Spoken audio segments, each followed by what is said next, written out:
Good morning. I have a report for you. This is Mr. Henry. He is a 63-year-old male, full code, no known drug allergies. He is a patient of the intensivist and Dr. Raffi. He is a rule out COVID, so he's on contact precautions and droplet precautions. He only has a history of hypertension. This gentleman was driving his truck on 330. He is a over-the-road hauler from LA. He reported shortness of breath. He called EMS. He pulled over to the side of the road. When EMS found him, he was a GCS of 15. He was able to walk to the ambulance.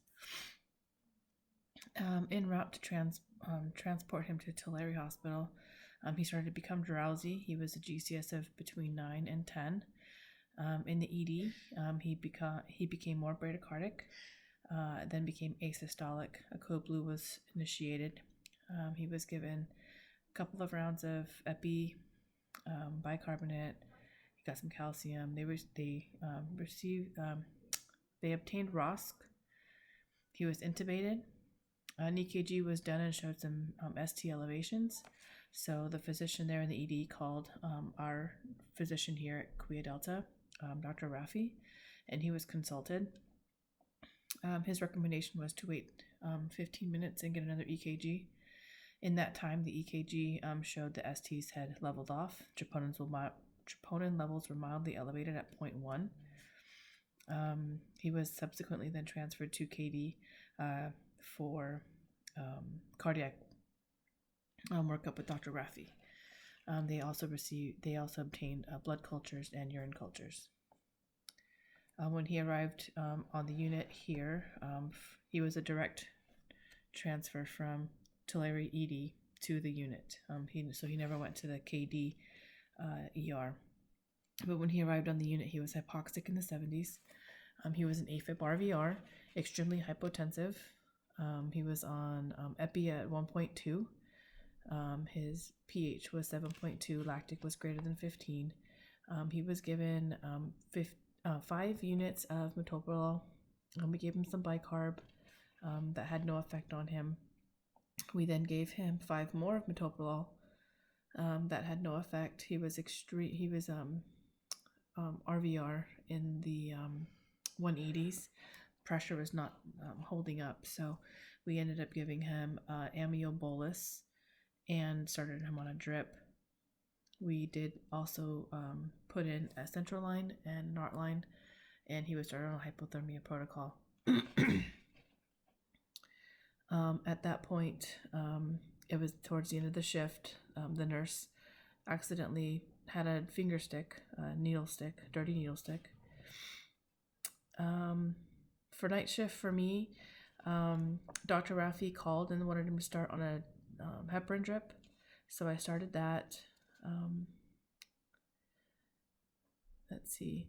Neurologically, we'll go through the systems. Neurologically, he is a GCS of 3. He's on propofol at 50. He does not respond to commands. He does have Perla. He has no purposeful movements. Tmax, despite being on hypothermia protocol, is 39.5. We're not able to get him cold. Cardiac-wise, he is an AFib in the 120s. He'll go between that and sinus tach. He has some pitting ankle edema. The goal is to keep MAP above 65, and that's right where I've kept it. Dr. Tang last night wanted us to switch meds over, so we started him on Vaso and Levo, and I was able to titrate down the epi. So currently he's on Vaso at 0.03, Levo at 0.66, epi is at 0.16.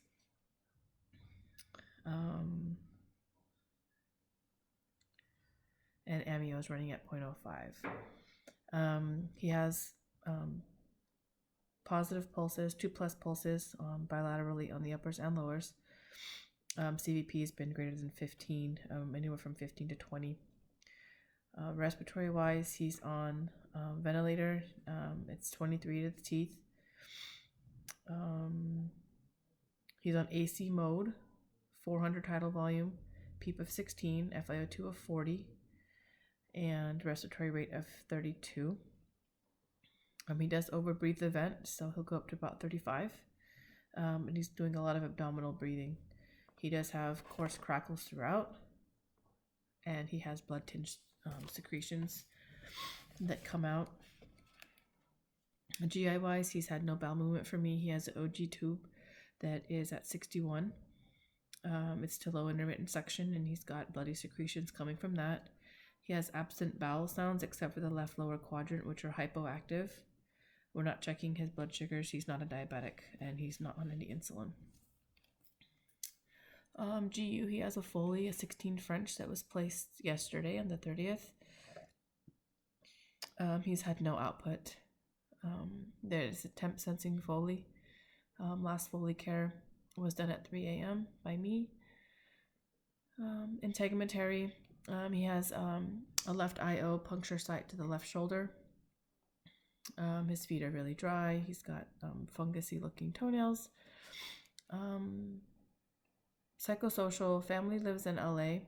His cousin, who Dr. Marks has been in contact with, is a physician. And he is aware of the gravity of the situation, but family needs more time to cope with the sudden loss because he was pretty healthy prior to this. As far as lines, he has a right IJ triple lumen that's running all your vasoactives. He has a right arterial line. Those were both placed yesterday by us. He has a left AC and a right AC 20 gauge, and they were both started in the Tulare ED. In terms of labs, his white count is 44, hemoglobin 8.9, platelets are 271. His BUN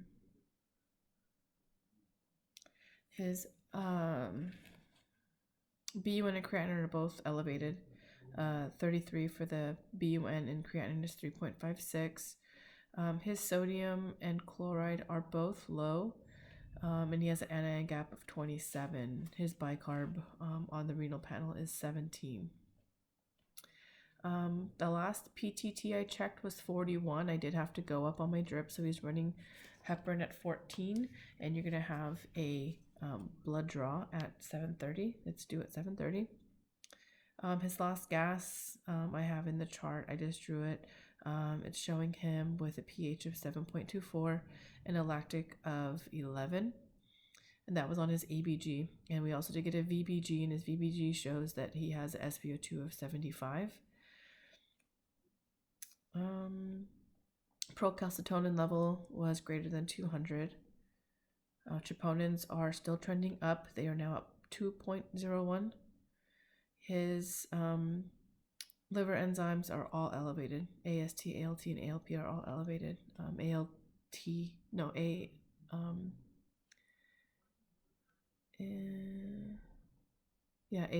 is greater than 2,000. AST is greater, almost 6,000. He is on Vanco and Zosyn. Those are scheduled, and all the other drips are macked in the computer. Okay, any questions for me? Okay, thanks.